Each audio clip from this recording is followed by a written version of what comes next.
Saludos y muchas gracias. Bueno, lo primero que me gustaría que me digan si me están oyendo, hagan algún tipo de comentario por el chat. Quería dar las gracias al doctor Maldonado, a la OPS, en general, a la Universidad del Valle de Guatemala, al Laboratorio Nacional de Guatemala por esta invitación. Voy a tratar de compartir un poco una presentación de la parte de los métodos de susceptibilidad antimicrobiana. Vamos a ir desde lo más básico hasta las novedades, hasta lo más actual que hay y algunas técnicas que se usan tangencialmente en lo que es la investigación de resistencia antibacteriana. Entonces, bueno, como todos sabemos, el estudio de la susceptibilidad a los antimicrobianos es básicamente tratar de evaluar tratar de evaluar in vitro cómo va a ser la respuesta de un microorganismo, de una bacteria en este caso, frente a un agente antibiótico para tratar de predecir cómo sería la respuesta dentro del hospedero, en este caso dentro del paciente. Entonces, bueno, hay diversas alternativas para para evaluar esta susceptibilidad. Lo más tradicional y lo que nosotros conocemos son las pruebas de susceptibilidad in vitro, que pueden ser bien sea por dilución o por difusión. Que lo importante es que hay que realizarla por algún tipo de norma estandarizada, de tal forma de que de que nos arrojen un resultado que sea confiable y que sea de utilidad para el paciente. En el caso de América, nosotros nos guiamos por la CLCI según los lineamientos que da la OPS, pero bueno, en otras latitudes, por lo menos en Europa, se guían por las normas EUCAS. Lo importante es que guiarse por algún tipo de norma. Ya ahorita en la actualidad eso no es un problema, ya todo en general, toda la parte de bioquímica clínica, de bioanálisis, de laboratorio clínico ya está acostumbrado a esto, pero estamos hablando que hace unos 20 años cuando empezamos con el tema de susceptibilidad antimicrobiana, había laboratorios que cada quien montaba un antibiograma de forma prácticamente como lo consideraba y eso quitaba mucha reproducibilidad.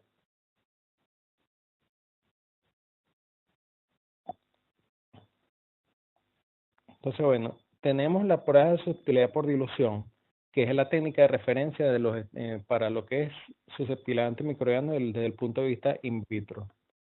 ¿Qué ocurre? Porque es la técnica de referencia, porque da un resultado cuantitativo, a diferencia del antibiograma al cual estamos acostumbrados, eh, y pueden hacerse en medio líquido, bien sea por dilución en caldo, o en medio sólido por dilución en agar. Hay microorganismos que le están estandarizados la SIM para hacerla por dilución en agar y otros se pueden hacer por dilución en caldo. ¿Qué es lo bueno y qué es lo malo de esta técnica? Lo bueno es que, como ya les comenté, da un resultado cuantitativo, da un resultado de SIM e incluso se puede determinar la concentración bactericida mínima, cosa que no se puede hacer con difusión.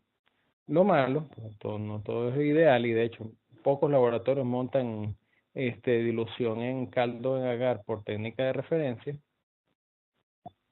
O sea, el problema que tiene es que es un método complejo desde el punto de vista técnico, o sea, no tanto complejo, sino laborioso. Necesita bastante tubos, una gradilla de tubos prácticamente para una sola cepa.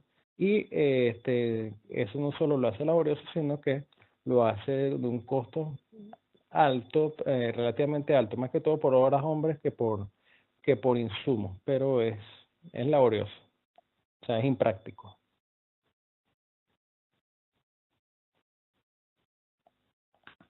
Entonces, la dilución en caldo, resumiendo, básicamente tenemos concentraciones decrecientes del antibiótico, caldo de Müller Hinton o caldo Luria Bertani, dependiendo, normalmente es con Müller Hinton, con cationes ajustados, en las cuales son diluciones seriadas con dilución seriada del antibiótico en el cual se pone un inóculo estandarizado a la bacteria a evaluar y ahí podemos determinar, dependiendo de hasta qué tubo crece, la concentración inhibitora mínima y la concentración bactericida mínima.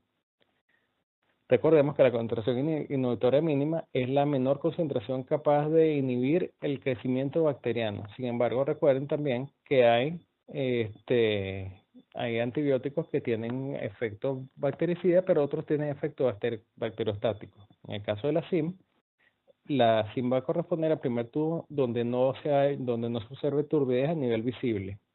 ¿Ok?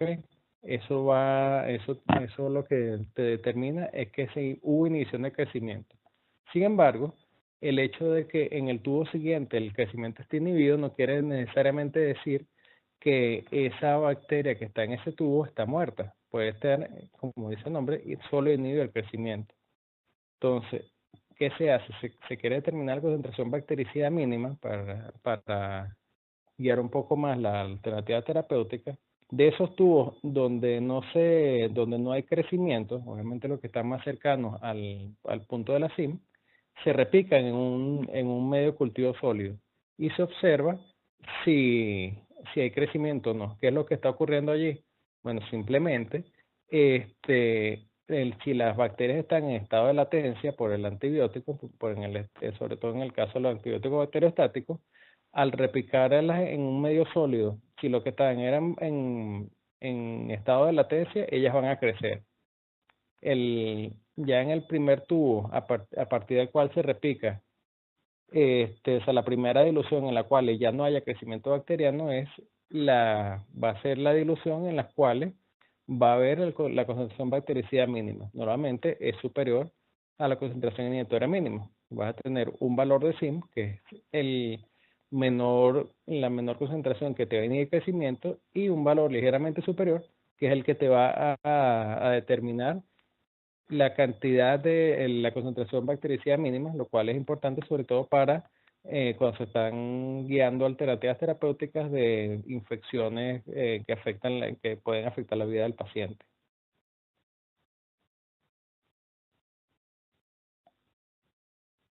La técnica Kirby-Bauer no me va a detener mucho en esto, porque todo lo conocemos, el método que usamos a diario prácticamente, en el cual haces una suspensión bacteriana estandarizada, la hisopas haces un césped en el agar Müller-Hinton o en el agar HTM según el microorganismo, y colocas una cierta cantidad de discos, dependiendo del diámetro de la placa, aproximadamente 6 discos para placas de 100 milímetros, que son las que más usamos en Latinoamérica, con lo cual después obtiene un valor de un halo que, llevándolo a la tabla de CLSI, de nuevo por método estandarizado, obtienes un resultado cualitativo con respecto a si la bacteria es sensible o resistente a ese antibiótico, o si es dosis dependiente, que vendría siendo el intermedio. Y bueno, ya nosotros como microbiólogos también podemos extraer un poquito más de información, muchas veces con el valor del halo. Hay ciertos mecanismos de resistencia que se pueden inferir ya más adelante, pero eso es información adicional que nosotros extraemos cuando estamos haciendo lectura interpretada del antibiograma. Pero en general la Kirby-Bauer a nivel clínico solo te dice sensible o resistente. De hecho, uno al médico no le reporta el halo de susceptibilidad, sino solo la categorización, a diferencia de la SIM, que sí reportas tanto el valor de la SIM como la categorización de susceptibilidad. Okay, esto es más o menos lo que estamos hablando. Bueno, un antibiograma típico de lo que nosotros vemos, lamentablemente, por lo menos lo que nos ocurre en Venezuela, me imagino que en Guatemala será similar. El antibiograma típico nos gustaría que fuera el de la izquierda, todo sensible, y realmente casi siempre termina siendo con mucha frecuencia el de la derecha, donde todo está resistente, y entonces uno tiene que empezar a buscar la vuelta de qué le vamos a recomendar al médico que le dé al paciente, porque está sin alternativa.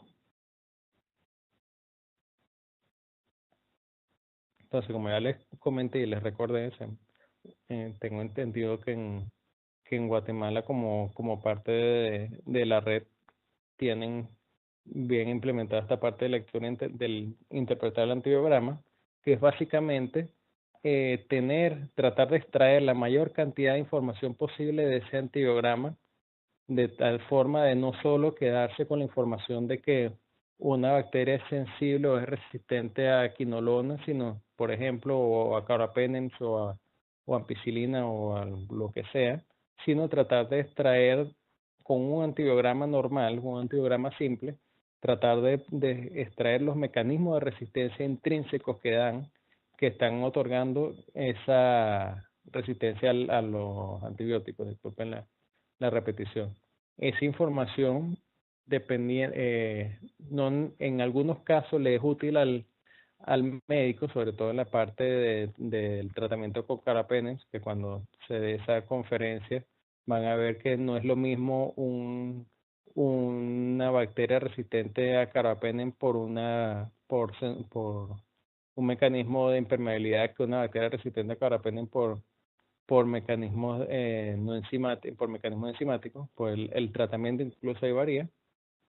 O en algunos casos, en los casos en los cuales no la utilidad no es clínica, pero sí es útil desde el punto de vista epidemiológico y de salud pública, en las cuales, sobre todo cuando se está haciendo estudios de brotes o tratar de hacer contención de brotes, no es lo mismo una resistencia mediada por un mecanismo plasmídico que por un mecanismo cromosomal. Entonces, con esta lectura interpretar el antibiograma y bueno, toda la orientación que nos da el Instituto Malbrán de Argentina como centro latinoamericano de referencia, nosotros tratamos de sacar la mayor información posible de un antibiograma normal y eso reproducirlo a través de todos los laboratorios de la red de las redes nacionales y después posteriormente que se hace la confirmación molecular. Entonces sencillamente no se guíe mucho por los discos que están, porque esto fue un antibiograma viejo que se usaba para enterobacterias, eso después sufrió alteraciones, pero bueno, básicamente lo que les quería dar aquí era el ejemplo de la forma de disponer los discos en el antibiograma, de tal forma, por ejemplo, en la misma placa, solo con poner ceftazidime, meropenem y ácido borónico del medio, puedes investigar carapenemasas tipo serina encima, poniendo meropenem y imipenem con DTA en el medio, estudias lo que son las metaloenzimas. El mismo ceftazidime lo pone cerca del clavulánico, con cefotaxima estudia la beta-lactamasa puesto expandido, es disponer los discos de una forma que te permita sacar la caracterización del mecanismo de resistencia.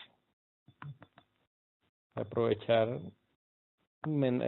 tratar de sacar la mayor información posible.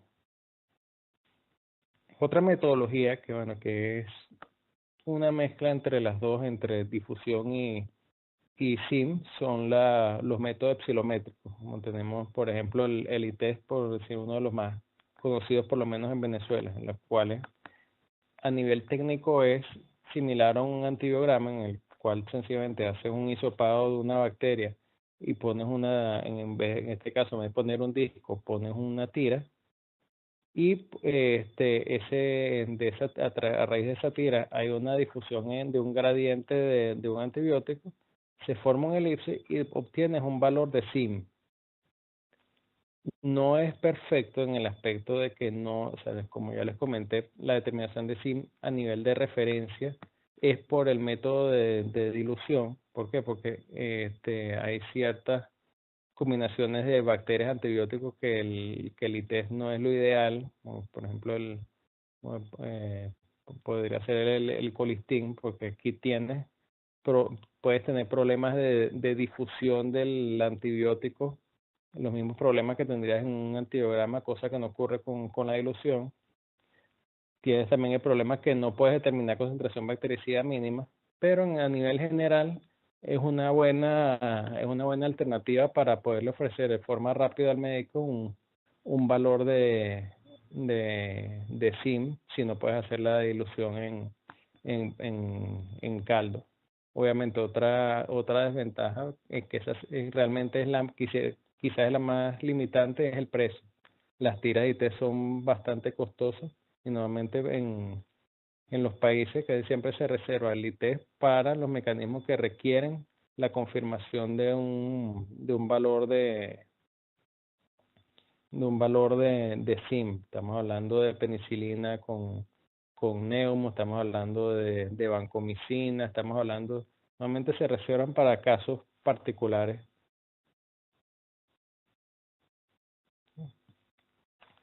Como lo estamos hablando, hay otras metodologías fenotípicas para detección de beta-lactamasa espectro expandido, todavía siguiendo en la línea de investigación de mecanismos de resistencia. Las tiras estilométricas, comparación de discos, eso también está bastante difundido a nivel de la región, los discos con inhibidores. En el caso de las BLE son la comparación de discos con y sin ácido clavulánico, la sinergia que se usan en la lectura interpretada y bueno, y la sinergia que también se puede hacer a nivel de microdilución en caldo.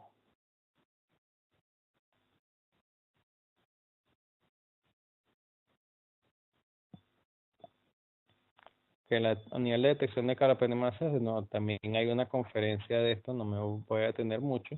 Hay distintas metodologías, tenemos el método de Hodge, que era el que estaba recomendado por CLC hasta hace poco, que realmente después entró un poco en desuso porque tiene desventaja con respecto a la detección posible, puede tener falsos negativos en lo que es en la detección de carapenemasa.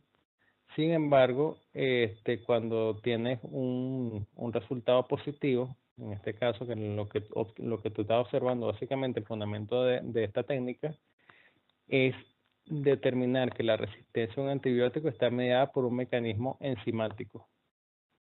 Porque en este caso lo que ocurre es que hay una destrucción de la pared celular de las bacterias que tú haces que tú hisopaste en el césped inicial, que es una E. coli de referencia, una E. coli ATCC, y causa un efecto protector sobre las que están rodeando aquí la cepa en estudio, que sería esta en este caso.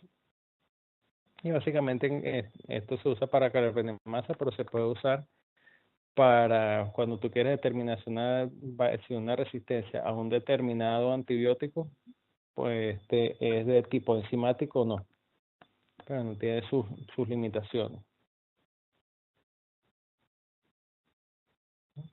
Otras metodologías, como ya les comenté, la lámina de lectura interpretada, el uso de inhibidores como ácido borónico o DTA para ver test de sinergia con y así determinar la presencia o no de serinocarapenimasas o de metaloenzimas.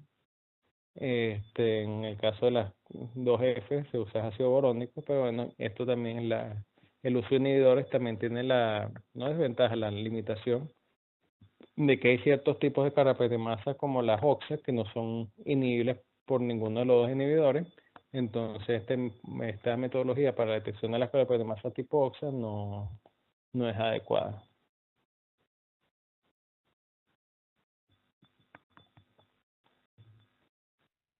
Hay otro método que es el que recomienda CLSI recientemente, que es el método de inactivación de carapene modificado para las enterobacterias principalmente, que el fundamento, ahora la técnica no se las voy a leer porque eso está, bueno, tanto está en CLSI como está en la lámina, pero el fundamento básicamente es ver si la cepa que nosotros queremos estudiar es capaz de inactivar el contenido de imipenem que tiene un disco. Entonces, en este caso, básicamente haces una suspensión de la cepa en estudio, le pones el disco de meropenem, que es el que recomienda, pues un poco más lábil que el de imipenem, y después ves si ese disco de meropenem mantiene o no la actividad. Básicamente ese es el fundamento de esta técnica. Ver si esta cepa es capaz de inactivarlo o no. ¿Por qué se usa el disco? ¿Por qué se usa a nivel de disco? Porque recordemos que de esa forma, de una vez estás viendo no solo que la cepa es resistente al carbapenem o no, sino que es resistente por algo que es soluble, que en este caso vendría siendo una enzima. Entonces, vendría siendo algo similar a la información que daba originalmente el test de Hodge para carbapenem. O sea, estás viendo que el disco de meropenem está siendo degradado por una enzima. A diferencia de la información que te da el antibiograma, que solo te diría que es resistente, pero tienes la duda si es por un mecanismo enzimático o no.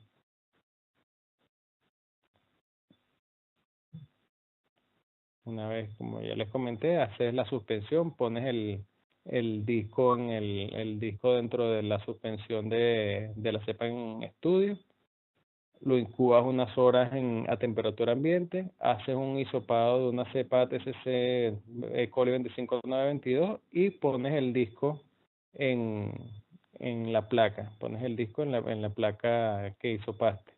La incubas como un antibiograma 18-24 horas y mides los halos de inhibición.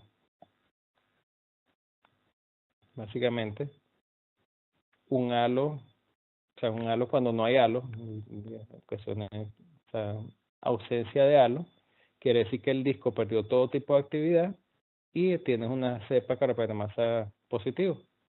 Si tienes, si tienes un halo grande, el disco sigue siendo activo, tienes carpetamasa negativo. Hay veces que ocurre esto, que hay algo de crecimiento justo alrededor del halo. Eso es sencillamente que eso no se lee. Eso lo que quiere decir son cepas que quedaron viables en el tubo original donde estás haciendo la prueba, que se quedaron pegadas físicamente del disco, pero eso no importa.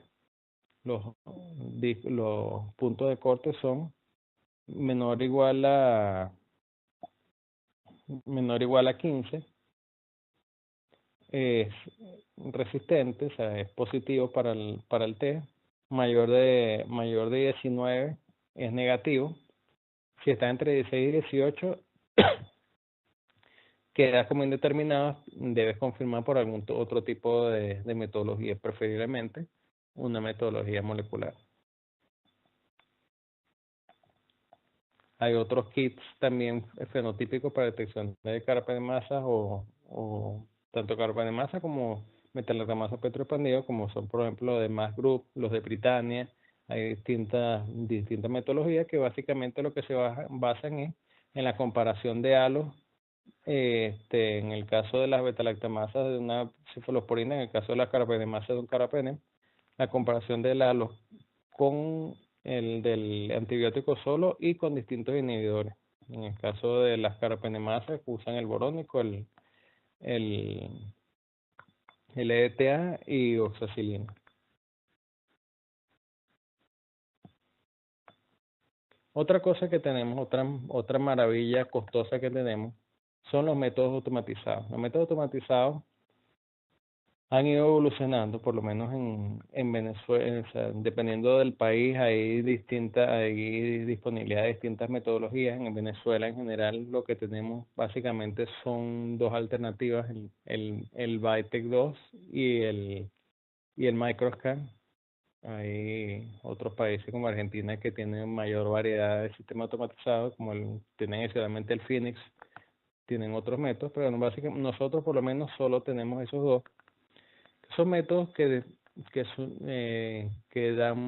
ayudan bastante, sobre todo en hospitales que tienen bastante volumen de trabajo, porque te permiten de una vez en poco tiempo y de forma continua obtener información tanto de identificación de la cepa como la susceptibilidad con un valor que no es una cima. Cuando ellos originalmente te dan a entender que es una SIM, pero no te dan un valor de SIM real, sino una concentración inhibitoria mínima calculada. Te dan como un rango de SIM. ¿Sí? En este caso de los métodos automatizados, ellos solo determinan 2 o 3 valores de SIM y con eso, a nivel de una curva, ellos te calculan la SIM que tiene la cepa. Obviamente, como estamos hablando de un valor calculado, no necesariamente es el valor real, no necesariamente es el valor que coincidiría con la técnica de referencia.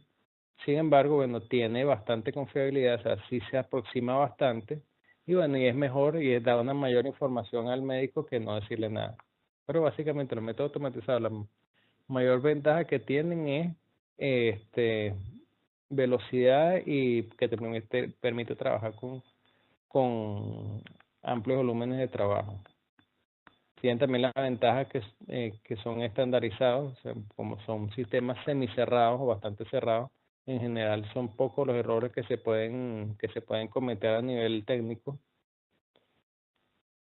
pero el hecho de que sean cerrados también no te permite la flexibilidad que tienes por lo menos un antidiagrama de difusión de lo que estamos hablando de usar inhibidores, disposición de los discos para investigar mecanismos de resistencia, sino sencillamente lo que ya traiga el software, el paquete del software. Eso es lo que puedes investigar, lo que te dice la casa comercial.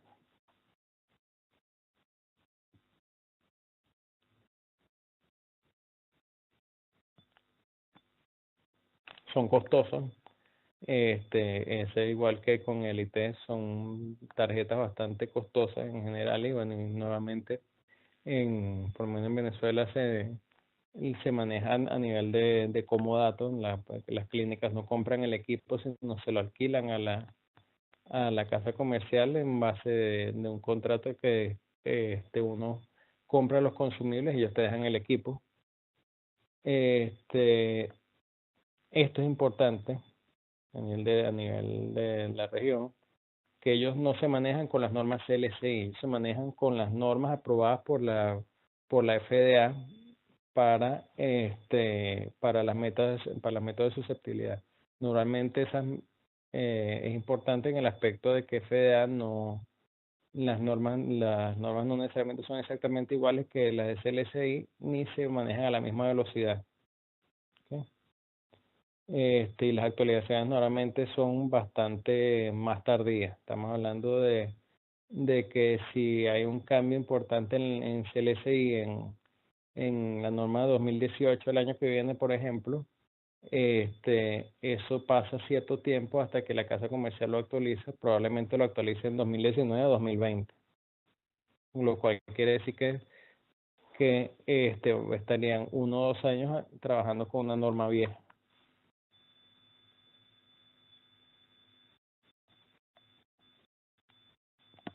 ¿Qué otras alternativas tenemos?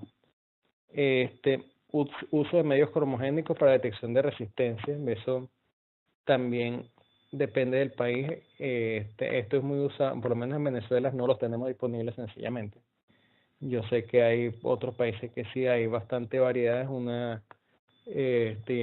Son muy útiles desde el punto de vista epidemiológico. Esto ya no se usa para clínicas, sino para epidemiología, para estudio de brotes y estudio de portadores, en los cuales básicamente tienes un medio comercial, un medio por ejemplo, Oxoid son los más conocidos, un medio comercial en las cuales preparas una placa normal de agar, ya eso el medio tiene incorporado como un suplemento el antibiótico para el cual vas a investigar el mecanismo de resistencia y un cromóforo, y básicamente lo que observas es un cambio de color en la colonia, si la colonia tiene el mecanismo de resistencia que estás investigando o no. ¿Por qué? Porque al haber, como norma general, al haber degradación del antibiótico, va a haber una variación de pH que va a ser detectada por el, por el medio cromogénico, por el cromóforo,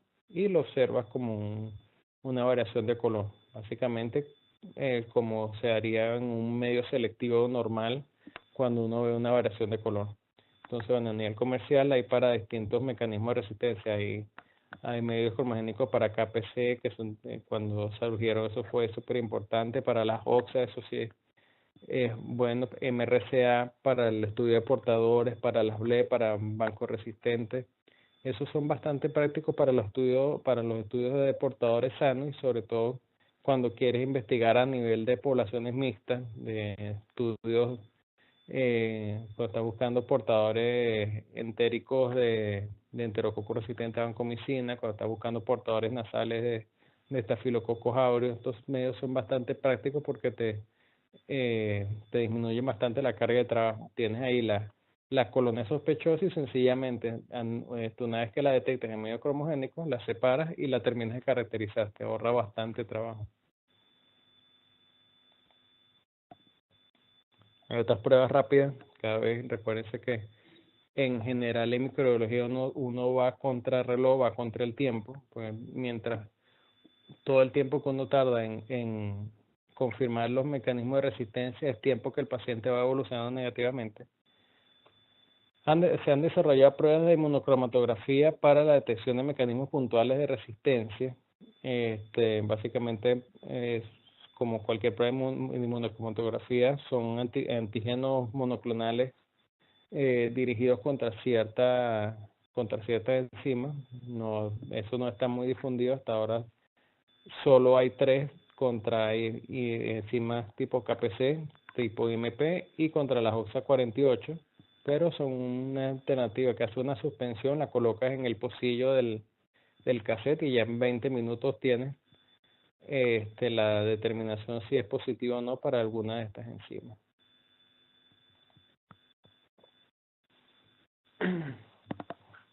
Tenemos también los test bioquímicos Blucarva que están siendo recomendados en la región por Argentina desde ya hace un tiempo, que son un buen compromiso. Incluso han seguido evolucionando, ya se están desarrollando a nivel de discos este test. Básicamente aquí es el mismo fundamento que tendrían los test cromogénicos, pero se hace en caldo.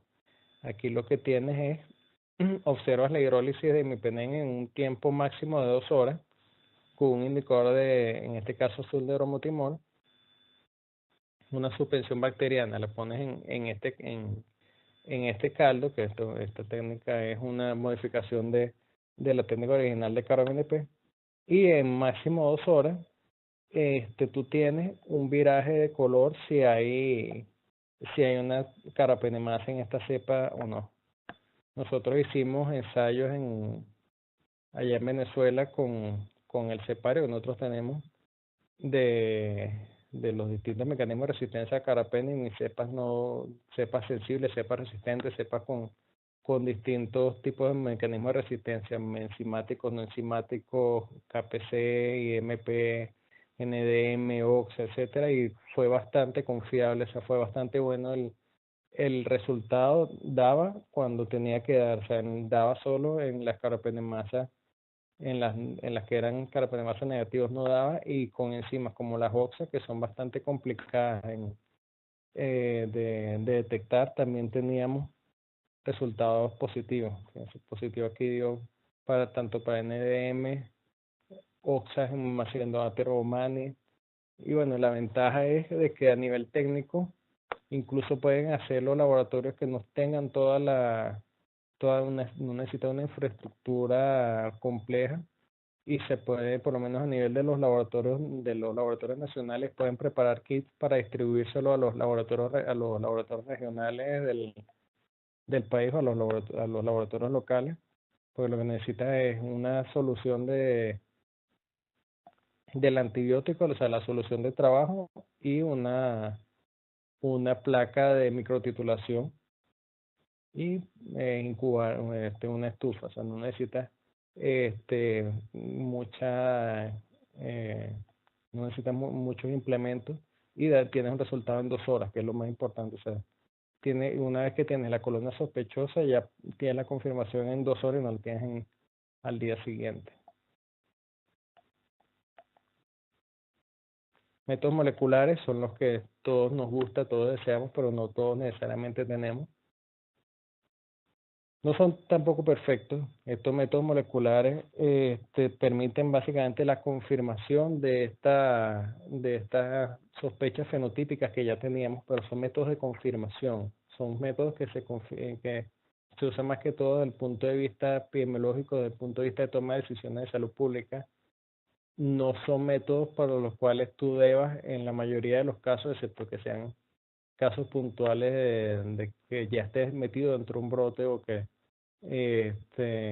ciertos casos puntuales, pero en general no son métodos de los cuales tú demoras el resultado final para que debe salir al clínico, sino sencillamente, por lo menos en el caso de las carapenemasas, normalmente se le informa al médico que tiene una sospecha de una carapenemasa o tiene confirmado una carapenemasa, y posteriormente le das la información una vez que el centro de referencia te da el resultado, qué tipo de carapena de masa era, una KPC, una NDM, etcétera. Pero eso te permite hacer un mapeo de la resistencia y de la parte de control de infección dentro del hospital, pero es confirmación, siempre es confirmación. Pues, hay gente que me ha preguntado, bueno, ¿por qué no sencillamente omitir la parte de susceptibilidad y hacer un panel grande de un monto PCR o me voy por test de hibridación o por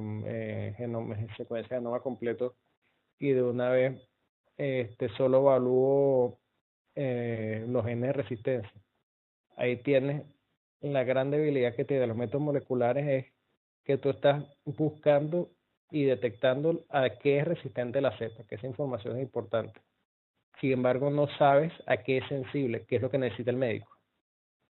Tú puedes determinar esta cepa tiene una carapena masa tipo KPC, es resistente a carapena, probablemente resistente a carapena porque no estás viendo la susceptibilidad en vivo, ni in vitro.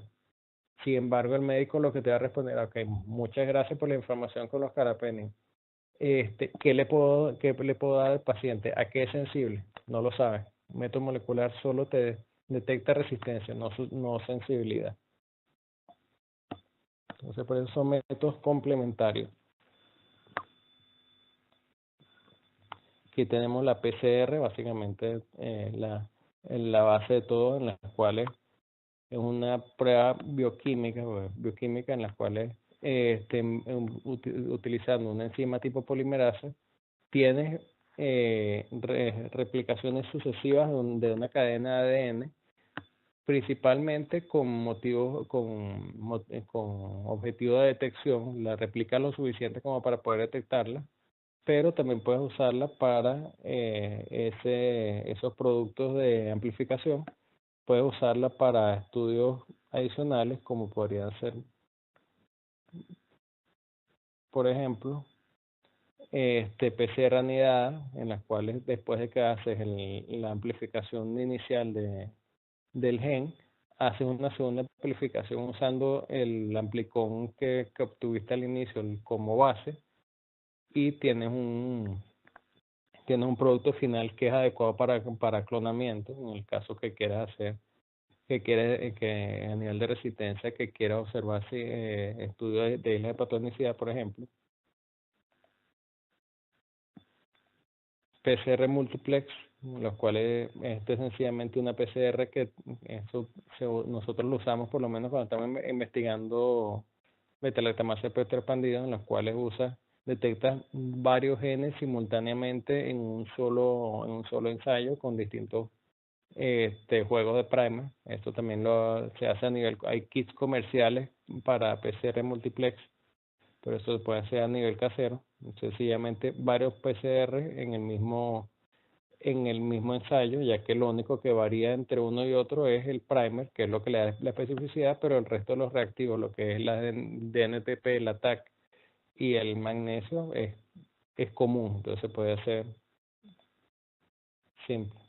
PCR Hostat es otra variante que te permite que usa básicamente una TAC polimerasa que solo empieza a usar su acción, solo empieza su acción cuando llega alrededor de los 90 grados a nivel de la denaturalización inicial, que te permite tener, a diferencia de esto que vemos aquí arriba, que es un gel de PCR con una TAC polimerasa normal, que fíjense que se ve bastante degradación en ciertos pozos, te permite obtener un resultado bastante limpio, sobre todo cuando en los casos que quieras hacer posteriormente secuenciación, que necesitas tener un producto de amplificación bastante limpio, bastante puro, que no te sirven estas bandas que tienes aquí. Estos son algunos ejemplos de algunos kits comerciales de PCR para la parte de resistencia y PCR múltiples en punto final, en tiempo real, con hibridación. Esto es una técnica que todavía está entrando, todavía está incorporándose. Si una vez que esté más estandarizada y más difundida, es interesante evaluarla, que es una técnica que se llama LAMP, que es PCR sin, que no necesita termociclador, que normalmente es la mayor limitación para los laboratorios para hacer PCR, los equipos, porque se hace la amplificación a nivel, a temperatura ambiente, a temperatura de mesón, lo que básicamente ahí lo que varía es el tipo de enzima que se usa, que no es una Taq polimerasa, sino es una enzima que funciona a temperatura ambiente.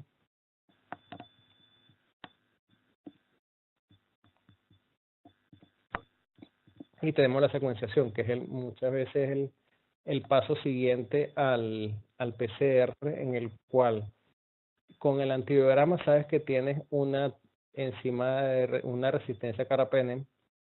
Con el Hodge o con el ensayo de modificación sabes que es una resistencia a carbapenem por carbapenemasa.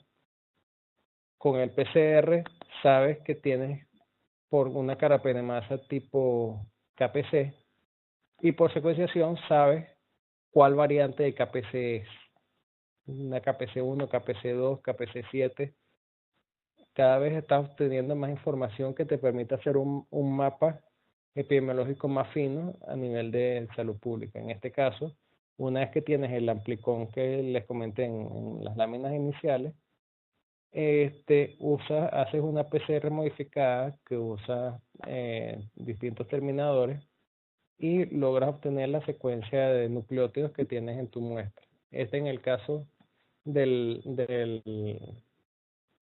la PCR tradicional por capilares.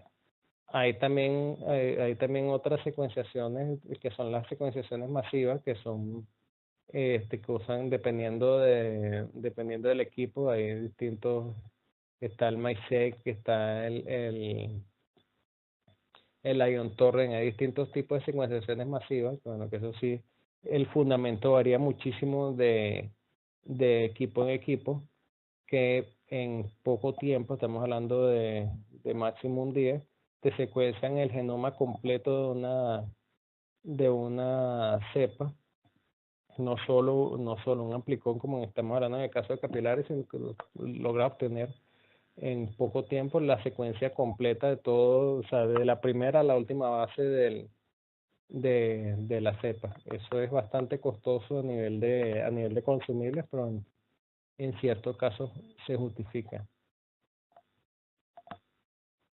PCR-MLCT, otra variante de PCR que se usa desde el punto de vista de epidemiología, que es para tratar de, usando unas secuencias que son semiconservadas en el ADN bacteriano, que son unos locus. Vamos a ver aquí adelante.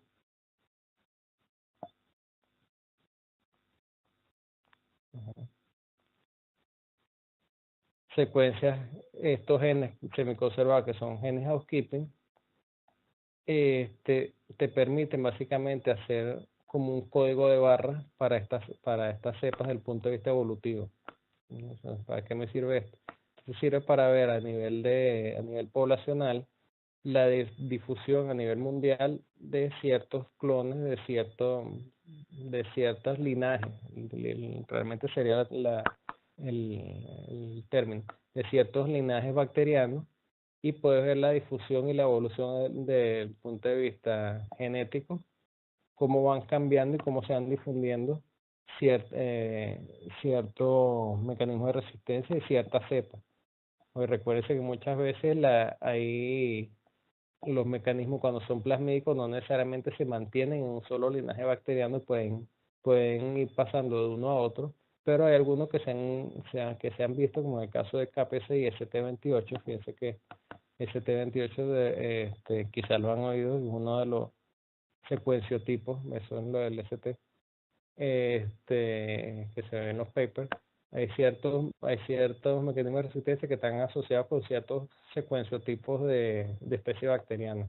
En este caso vendría siendo una tipificación no tanto del mecanismo de resistencia, sino de la cepa. Vendría siendo una información adicional a Klebsiella pneumoniae, o sea, a la tipificación normal que hacemos, la tradicional, sino esto es una información adicional que te ayuda desde el punto de vista de tipificación. Que ese te llama por lo menos el ST258 que le estaba comentando ahorita, que está relacionado con KPC Klebsiella pneumoniae. Y aquí tenemos un reporte de la red de Relabra, del clon epidémico 258, el que le estoy comentando desde hace rato, de la Klebsiella, ¿sí? Que es determinación mediada por PCR.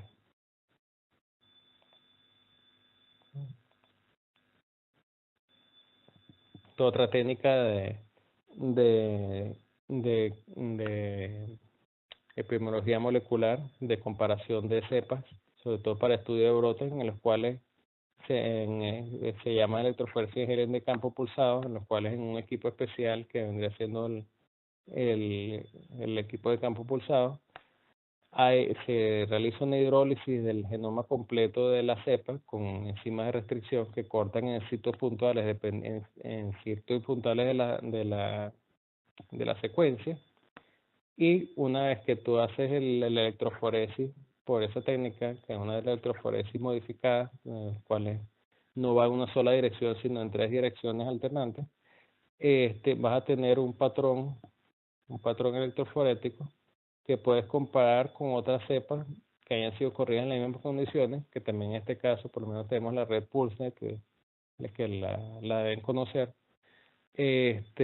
Comparas y puedes observar si una cepa que tenga que epidemiológicamente sea sospechosa de estar relacionada, puedes ver si la cepa está relacionada o no. Eso te sirve en los casos que tienes brote por algún tipo de por alguna enzima, por el caso de Pseudomonas aeruginosa con BIM, pues lo tuvimos una vez en la clínica. Tienes la duda en el punto de vista de control de infecciones, si no es lo mismo tener una sola cepa que se está difundiendo por toda la clínica, una sola Pseudomonas, por ejemplo, a que lo que esté pasando sea el plásmido, que tengas distintas Pseudomonas con el mismo plásmido. Si no haces campo pulsado, no tienes forma de saber si es la misma cepa que está diseminándose, o sea que tienes una fuente única tienes una fuente única del brote, o que tienes distintas fuentes porque tienes distintas pseudomonas con el mismo gen de resistencia. Okay. Me comentaba, las contribuciones de la técnica de biología molecular a la epidemiología es el estudio de infecciones nosocomiales en los hospitales y el estudio a nivel extramuros de lo que es la detección de epidemias, patogenia y historia natural de las infecciones, identificación de los reservorios, lo que estabas diciendo en este caso de la Pseudomonas, y bueno, a nivel de estudio, a nivel de paper, lo que es ver la evolución genética de las poblaciones. Eso se hace más que todo con MLST. Y bueno, lo más reciente, esto al menos en Venezuela no lo hemos visto. Yo sé que en Argentina ya tienen bastante experiencia con esto, nosotros no hemos tenido la posibilidad de que llegue a nuestro país. Es el maldito que básicamente es una técnica proteómica en la cual te permite hacer tanto identificación de la cepa por esta metodología, pero también te permite hacer detección de ciertas enzimas puntuales, metaletamasa de expandido y carpentemasa, por esta técnica que es una espectrofotometría de masa, en las cuales lo que estás estudiando tú es la proteína. Recuerden que en el caso de las enzimas de resistencia son proteínas. Entonces lo que tú tienes es un patrón de espectrofotometría de masa de la célula completa, en las cuales vendría dando la tipificación de la cepa, pero pero también la presencia o no de una enzima de resistencia te altera ese patrón de espectrofotometría y te permite determinar ciertos enzimas de resistencia. La parte del software del Maletop, Biomerius aún la está adaptando para esta parte de enzimas de resistencia. Eso es algo que está todavía en desarrollo, pero es la parte del futuro en lo que es la confirmación de métodos confirmatorios de mecanismos de resistencia.